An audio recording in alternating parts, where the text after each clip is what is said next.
साथियों, आज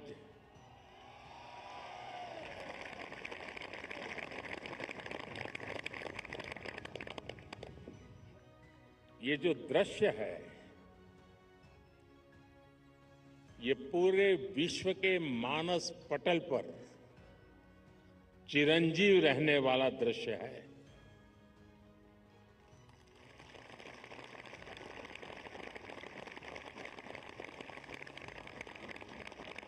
अगर बारिश न होती तो शायद इतना ध्यान नहीं जाता जितना बारिश के बावजूद भी। और जब श्रीनगर में बारिश होती तो ठंड भी बढ़ जाती है। मुझे भी स्वेटर लगाना पड़ा।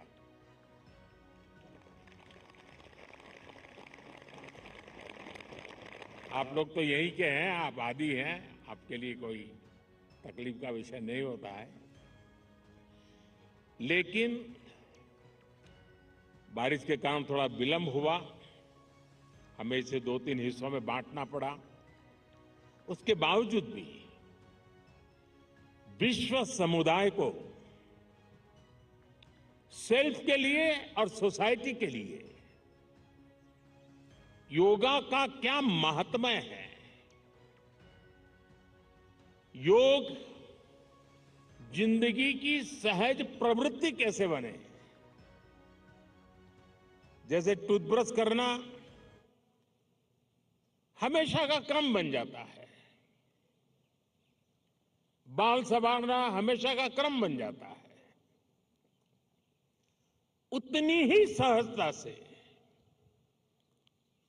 योग जीवन से जब जुड़ता है,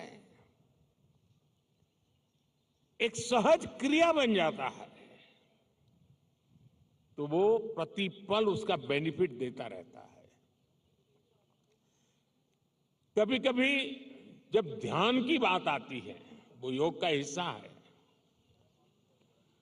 तो ज्यादातर लोगों के मन में ऐसा रहता है कि कोई बड़ी स्पिरिचुअल जर्नी है,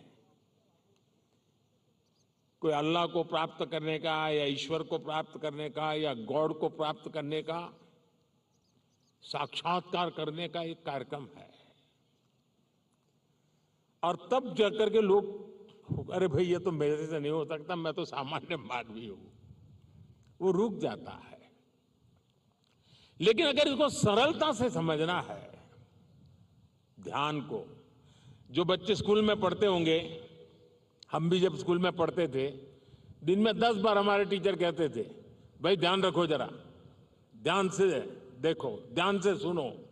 अरे तुम्हारा ध्यान कहाँ है? ये ध्यान जो है ना, वो हमारे कंसंट्रेशन, हमारा कितना फोकस है चीजों पर, हमारा मन कितना केंद्रित है, उससे जुड़ा विषय है। आपने देखा होगा बहुत से लोग याद शक्ति बढ़ाने के लिए, मेमोरी बढ़ाने के लिए कुछ टेक्निक डेवलप करते हैं, टेक्निक सिखाते हैं, और जो लोग उसको बराबर फॉलो करते हैं तो धीरे धीरे धीरे उनका मेमोरी पावर बढ़ता जाता है। वैसा ही ये किसी भी काम में मन लगाने की आदत,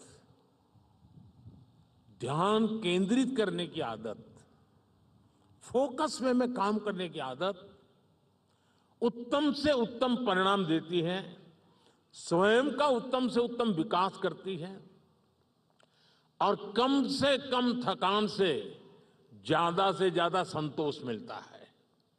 एक काम करते हैं लेकिन 10 जगह पे दिमाग भटकता है, तो उसकी एक थकान होती है।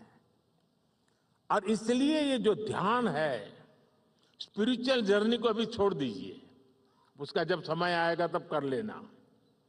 अभी तो अपने व्यक्तिगत जीवन में ध्यान केंद्रित करने के लिए, अपने आप को ट्रेन करने के लिए योगा का एक हिस्सा है। अगर इतना सहज रूप से आप इसको जोड़ेंगे, मैं पक्का मानता हूं साथियों, आपको बहुत लाभ होगा। आपकी विकास यात्रा का एक बड़ा मजबूत पहलू बन जाएगा। और इसलिए योग सेल्फ के लिए जितना जरूरी है, जितना उपयोगी है, जितनी ताकत देता है, उसका विस्तार सोसाइटी को भी फायदा करता है। और जब सोसाइटी को लाभ होता है तो सभी मानव जात को लाभ होता है, विश्व के हर कोने में लाभ होता है। मैं अभी 2 दिन पहले एक मैंने वीडियो देखा। इजिप्ट ने, मिस्र ने एक कंपटीशन ऑर्गेनाइज किया और उन्होंने टूरिज्म से जुड़े हुए जो आइकॉनिक सेंटर्स थे, वहां पर जो बेस्ट योगा की फोटो निकालेगा या वीडियो निकालेगा, उसको अवार्ड दिया। और वो जो तस्वीरें मैंने देखी, मिस्र की बेटी बेटियां सारे आइकॉनिक पिरामिड वगैरह के पास खड़े रह करके अपने योगा की मुद्राएं कर रही है, इतना आकर्षण पैदा कर रही है। और कश्मीर के लिए तो योग एक बहुत बड़ा रोजगार का जरिया बन सकता है, टूरिज्म के लिए बड़ा आकर्षण का केंद्र बन सकता है। तो मुझे आज बहुत अच्छा लगा। ठंड बढ़ी, मौसम ने भी थोड़ा चुनौतियां पैदा की, फिर भी आप डटे रहो। मैं देख रहा था कि हमारी कई बेटियां ये दरी को ही अपने जो योगा मैट था उसी को बारिश से बचाने के लिए उपयोग कर रही थी, लेकिन गई नहीं, डटी रही। ये अपने आप में बहुत बड़ा सुकून है। मैं आपको बहुत बहुत बधाई देता हूं, बहुत बहुत शुभकामनाएं देता हूं। Thank you.